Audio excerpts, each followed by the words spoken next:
Woohoo! This is now my third attempt at recording this video. I'm about to scream. It keeps freezing up on me, but let's go for it, shall we? I love doing things 3 times in a row. Alrighty. So, new chapter. The inverse, sine, cosine, and tangent functions are what we're starting with.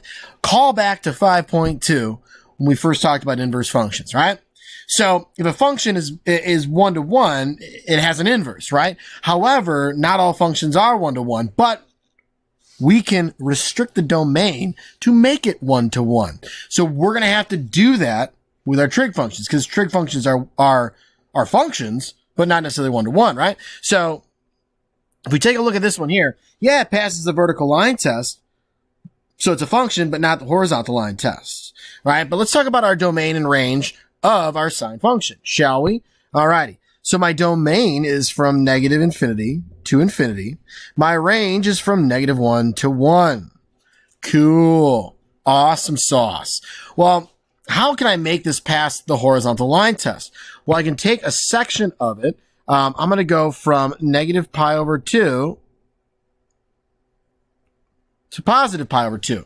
In this section, it passes my horizontal line test, meaning it only intersects at once, right? If I were to go past it or pass it in the other direction, I wouldn't pass the horizontal line test. So that's where I'm going to restrict it. Now, what does that look like on this inverse relation that we have here, right? It's not a function yet, but if we restrict, it'll look like this. There we go. Awesome. Wonderful. And if I take this here, oh my goodness. Get ready for tech marvel. Whoop! I'll pop it over on this last one, and then we'll talk about it as an inverse. But first, I'm going to go ahead and put my range and domain and range here. So my domain of this relation, my x-axis, it's restricted from -1 to 1, and my range, because they switch, is from negative infinity to infinity. But once I restrict this, right, if I were to restrict my domain of the sine function to -π/2 to π/2, that's what my range would now be, -π/2 to π/2. My domain, since my range wasn't an issue before, in the original, my domain is now -1 to 1, and that's no big deal. That's a weird bracket. And I'm going to go ahead and label the graph axes. Boom. There we go. I like it. Awesome. Fantastic. Wonderful. So we have to restrict our domain of the original function in order for its inverse to also be a function, is what we're getting at there. Okay? Awesome. Wonderful. Fantastic. How many times have I said awesome already? It's going to happen a lot. So here we go, our little formal definition there of the inverse sine function. I also like that yellow box there, where it shows what we're restricting x to, as well as y, our outputs, right, of that inverse function. Okay, so finding the exact value of an inverse sine function. The way this reads is inverse sine of 1, or we can think of it as sine of what angle, theta, is equal to 1. So where would sine equal 1? Well, that would be at our first quadrantal, right? At π/2. So my solution to this is π/2, or 90 degrees, right? Depending the units that you're asked to use, or your choice. Okay. Not too bad for the first one. Next one. Inverse sine of -1/2. So that would mean sine of what angle is equal to -1/2? Well, I know that -1/2, whether you think of it with unit circle or special right triangles, if I draw it up on my XY coordinate plane, I could have -1/2 either here, -1, hypotenuse of 2, that's a √3. This is a pi, or a 30-degree reference. I'm going to go with degrees right now. And this could also be negative over here, with -1, 2, and then -√3, and still a 30-degree reference. Okay. Well, didn't we say that we had to restrict the domain of our original function to be between -π/2 and π/2? Well, if I think about my unit circle, that's a -π/2 rotation. This is a π/2 rotation. So my solutions have to come within these the first quadrant and the fourth quadrant, right? So my answer for this one would be a -30-degree rotation, or -π/6. Okay, that would be my solution for that one. I couldn't do 11 pi over 6. I can't do 7 pi over 6. That's not going to work. Okay. It has to be between negative pi over 2 and pi over 2. So I have to choose my solution carefully. Okay. I don't know why I switched to blue from purple. That's a little weird. Whatever. All right. Next one. Inverse sine of 3 over 2. So again, we can think of it as sine of what angle gives me 3 over 2. If I do remember correctly from honors geometry, and my SOHCAHTOA, opposite over hypotenuse, that's what sine is, right? When is the opposite side ever larger than my hypotenuse? Never in a right triangle, I'm pretty sure. So this is undefined. It cannot happen. Lovely, lovely, fantastic, and wonderful. So big thing I want you guys to jot down here is that when I'm talking about my solutions for inverse sine, so inverse sine of theta, it's going to be positive up here, and inverse sine of theta, it's going to be negative down here. So your solutions are always going to come between pi over 2, or sorry, negative pi over 2 and pi over 2. Okay? Whether you're looking at your unit circle, you're looking at quadrants 1 and 4, but remember it's going to be a negative angle of rotation there because we restricted the domain of the original function. Or if you're thinking special right triangles, you'll position them in quadrants 1 and 4. Although they exist in others, they're not within the domain restrictions of our original sine, which is now a range restriction, an output restriction of our inverse function. Whew, that's a lot. Okay, let's keep cruising here. Approximate the values of the inverse sine functions using your calculator. Okay, so let me pop these up here. What's nice is these are basically just as is in your calculator. Let me clear this out. I would hit second inverse sine, right? And then 1/3. Now, if you don't get the solution that I have up here, it does say in radians, that's 0.339, so 0.34. If you did not get that, hit mode. Make sure you are in radian mode. All right. Lovely. So 0.34 was my rough radian measure. And if I plug in for this one as well, you want to try that on your own. Second sine and then negative 0.25 or negative 1/4. My calculator value, my calculator equivalent will be, or sorry, my radians will be negative 0.25 rounded. Alrighty. Last thing about, or actually a couple last things about sine here. Sorry if I'm moving a little fast. I feel like I've taught this 3 times. Oh, wait, this is the 3rd time because it keeps freezing up on me. So hopefully not this time. Fingers crossed. In terms of the sine function and its inverse, just like in 5.2, we were talking about like compositions of functions. The composition of the function and its inverse are going to equal x, and that's what you see here. Big things to remember are my restrictions here and here, okay? So let's take a look at this first one, shall we? Inverse sine of pi over 8, right? So inverse, it looks like they just cancel each other out. You're left with pi over 8. Well, as long as, let's see here, sine of pi over 8, we're dealing with the first one up top here. Does pi over 8 fall within negative pi over 2 and pi over 2? It sure does. So my solution is just going to be pi over 8.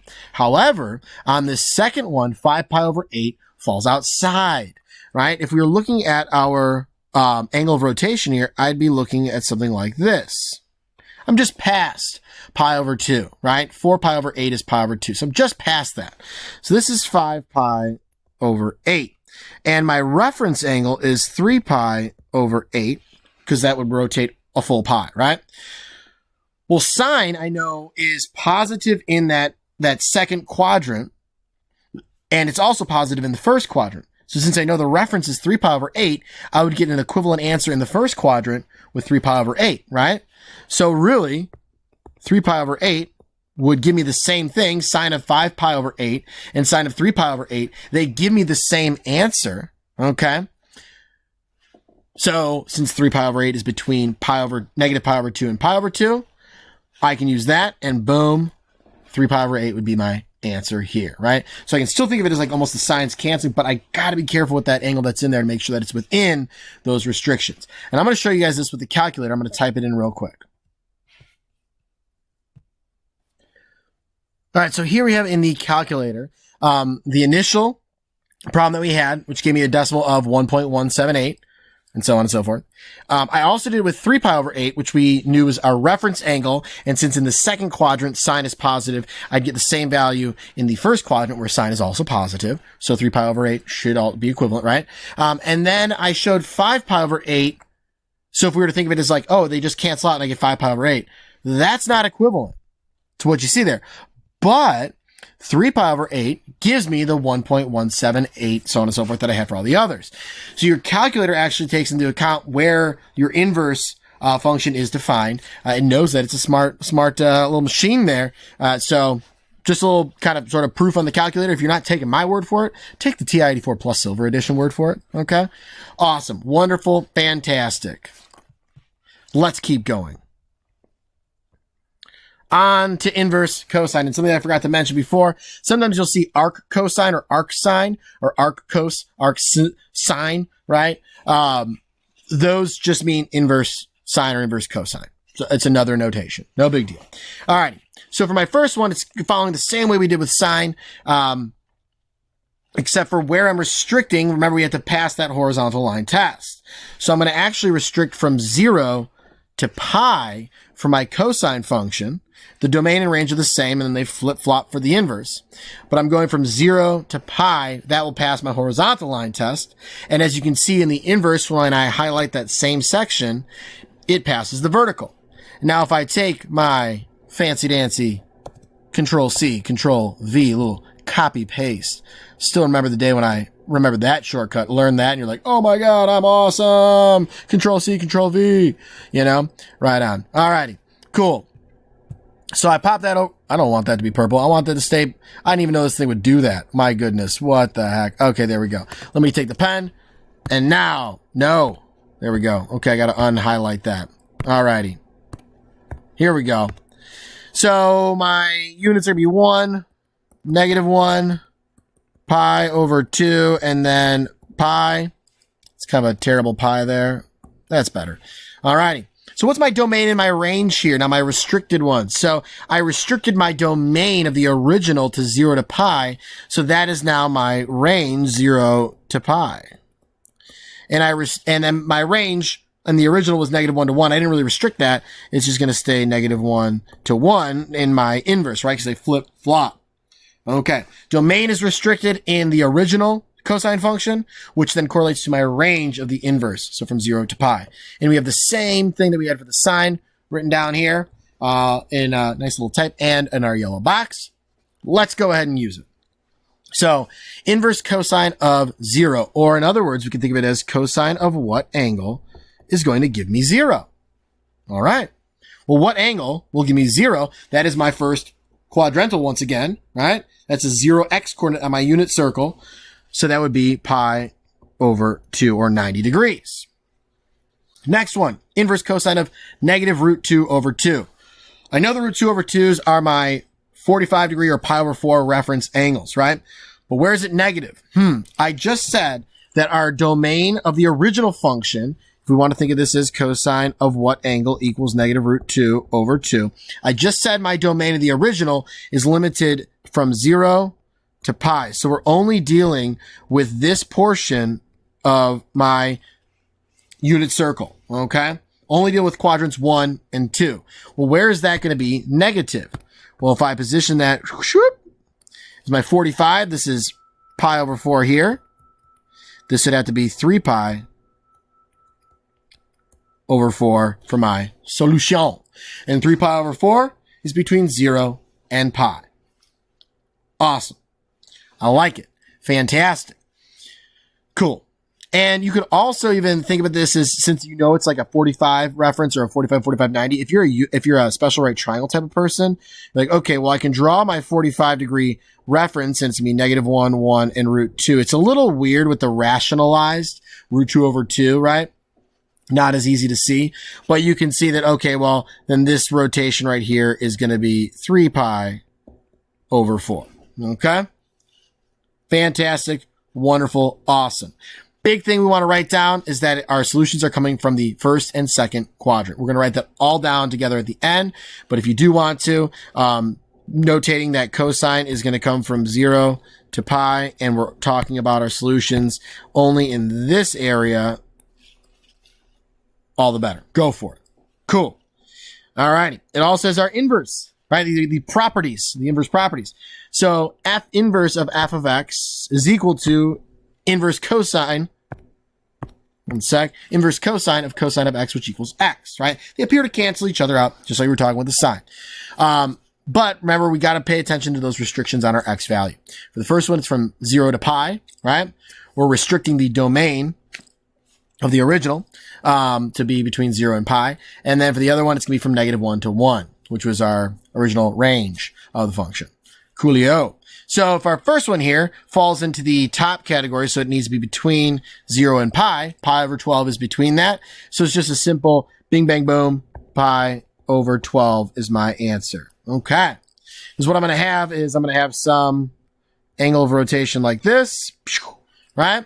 It's in the first quadrant. I can evaluate inverse cosine in that first quadrant. It exists there, right? So it's just pi over 2. That's the angle that's occurring. Here's where it gets cray. So negative pi over 2, or sorry, negative 2 pi over 3 definitely does not fall within the 0 to pi range, right? But let's go ahead and evaluate what's cosine of negative 2 pi over 3.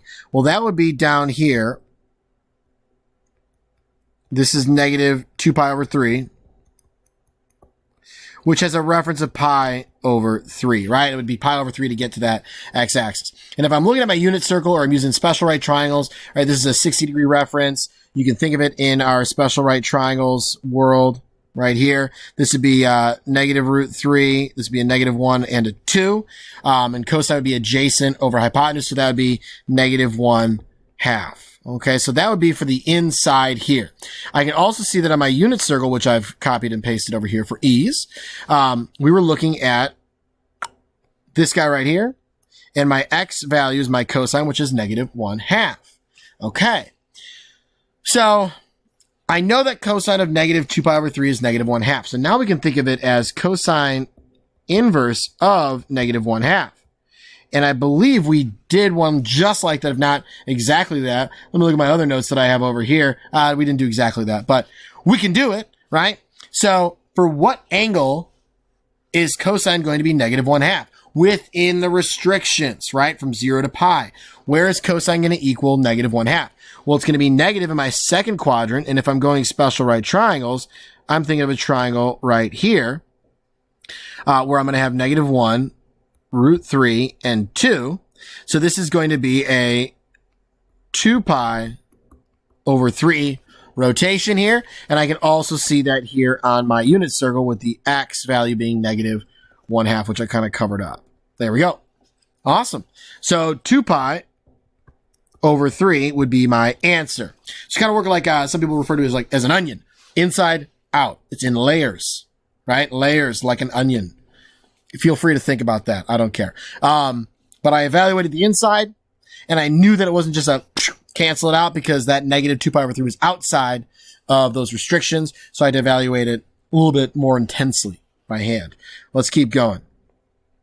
All right, cosine, or inverse cosine of pi. Well, hold the phone here. That would be our second scenario, and x has to be between -1 and 1. Is pi between -1 and 1? This is undefined. Coolio. All right. Wonderful. Fantastic. Awesome. Cool. Next one. And also, by the way, if you want to think of it as like, for what angle will cosine equal pi? It's never going to be that. Okay. For what angle does cosine, equal pi? It's not gonna be that. Cosine will equal 1. It'll equal -1, right? It'll equal -1 at pi, which is where it gets kind of confusing because you're like, wait a sec, it could do that. No, it's going to equal -1 with an angle of pi, not the other way around. Okay. Easy to mess that one up. Sometimes I think about it like a bunch of times too. Okay. Last one here.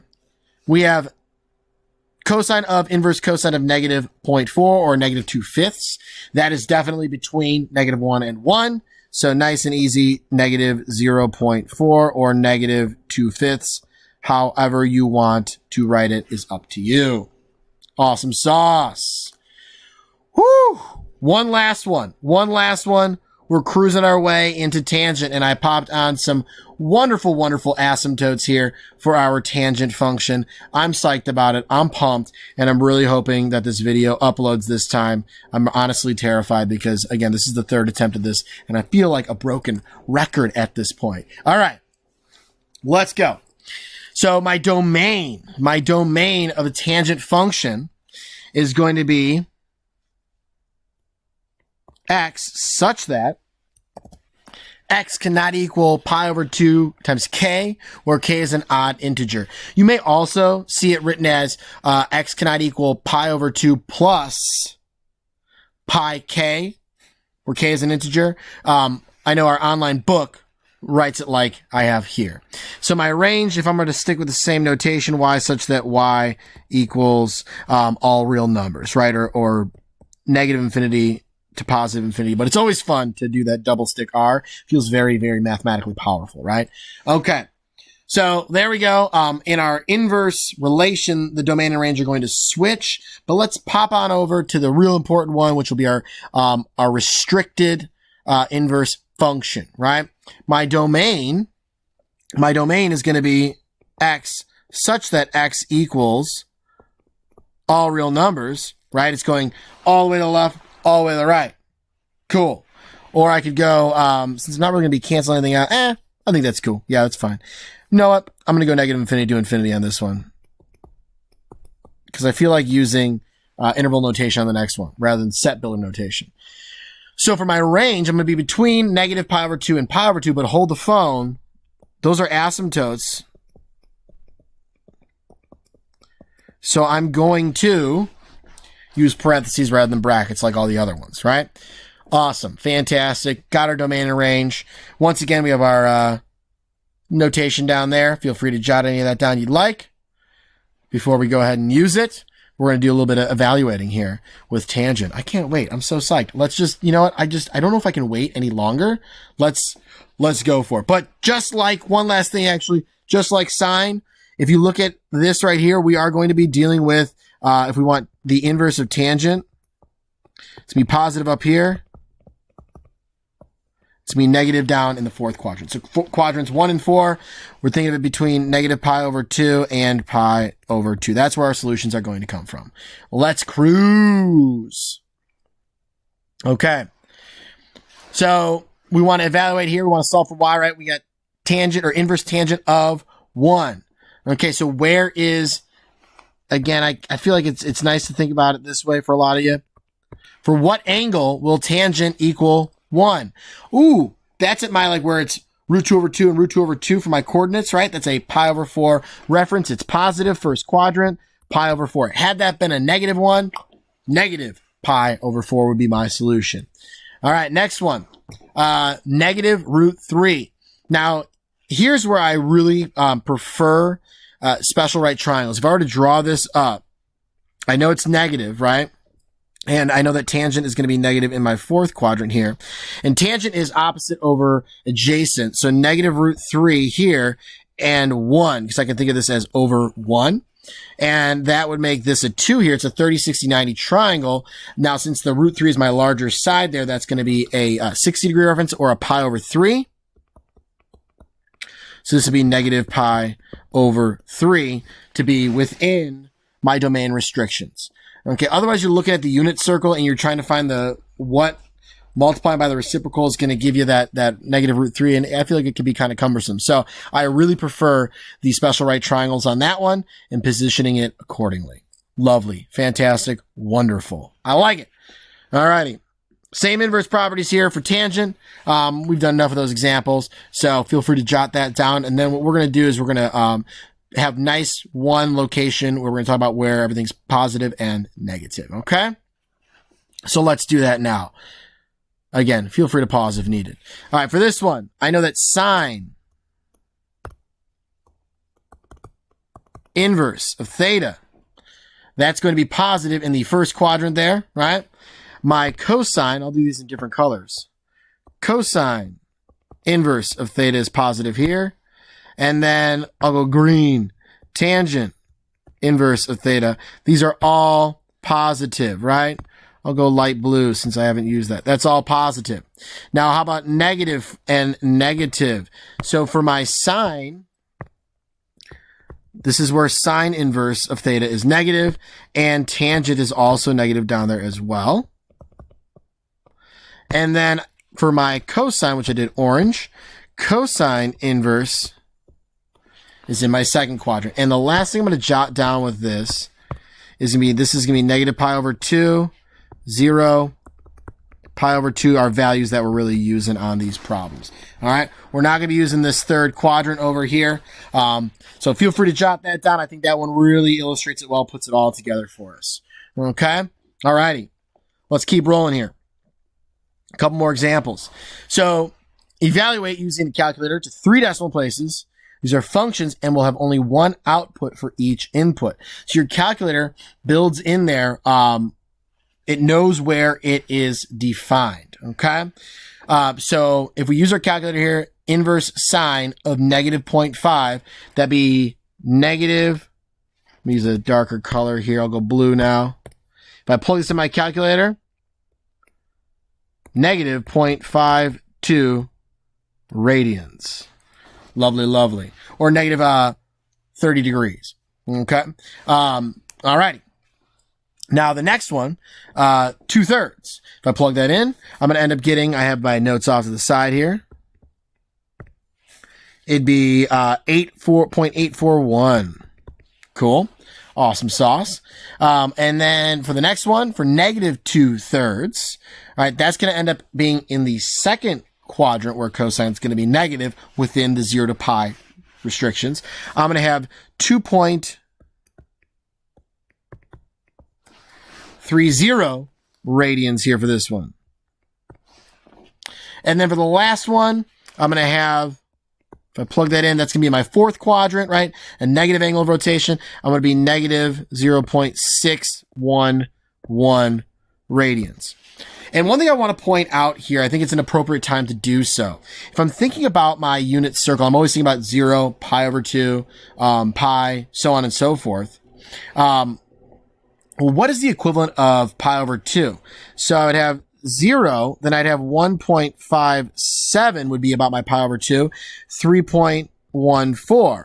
Okay, so you can start to think about what your decimal equivalents, and this would be negative 1.57 when we're talking about these, and negative pi over 2 rotation, right? So you can think about what your decimal equivalent is of your radians, and that will make a little more sense. Like you can clearly see that this one here is between 3.14 and 1.57. It's in the second quadrant, as I had said, right? This is clearly in the fourth quadrant here, because we went negative. We didn't go past the negative 1.57. It landed in that fourth quadrant there. Awesome. Last thing here, and then we're going to call it a day, if I'm not mistaken. Evaluate tangent of inverse sine of 1/2. Now we have 2 different functions that we're dealing with. So once again, we're going to use that where it's like onion, like in layers. And we're going to work from the inside out. So first off, inverse sine of 1/2. What is that? Meaning for what angle theta would we get 1/2? Well, special right triangles or unit circle, your method, your choice. I got 1, 2, and root 3. I know that is a 30, 60, 90 triangle. This is a terrible, terrible root 3. There we go. It's a little better. That is a pi over 6 reference. So now I'm just evaluating tangent of pi over 6. Well, what's the tangent of pi over 6? I've already got the triangle there. I really didn't even actually care about the angle because I already have the triangle there, and that will tie into the next lesson. So tangent of pi over 6, opposite over adjacent, that's going to be 1 over root 3. And if I rationalize that, I'm going to get root 3 over 3 as my final answer for that one. Let's try uno más. Inverse cosine of sine of 5 pi over 4. Okay. So if I draw that up to figure out what sine of 5 pi over 4 is, that would put me over here, right? And 5, no, wait, I got to go further. Oh my goodness. We're past. Whoop. There we go. That was close. So this is a 45, 45, 90, 1, 1, and then root 2, 2 negative 1s and root 2. Okay. So that's what that is, right? but then I want to know what's cosine inverse of that. So my sine is going to be opposite over hypotenuse. So sine, let me actually finish this out before I go cosine or inverse cosine of that. This is going to be -1 over root 2, which is -√2 over 2 when I rationalize. Okay, that's the inside. So now I want to know what's cosine or inverse cosine of -√2 over 2. Actually, I think that was the first example that we did. So cosine is going to be negative in the second quadrant. So it's going to be my second quadrant, 45, right? Which we know is then 3 pi over 4. I can't just have 5 pi over 4. It ends up being 3 pi over 4 for that one because that's where the inverse cosine is defined. Woo! That was a bear of a lesson. Well done, children. Nice work. Actually, I don't know if you did well because I'm just here in my garage right now filming this video for the third time. Hope you enjoy it. Have a wonderful day. America, freedom, rock and roll, Costco, Riverdog Jenny on the gram. Don't forget to follow and have a wonderful, wonderful day and make good choices. See ya.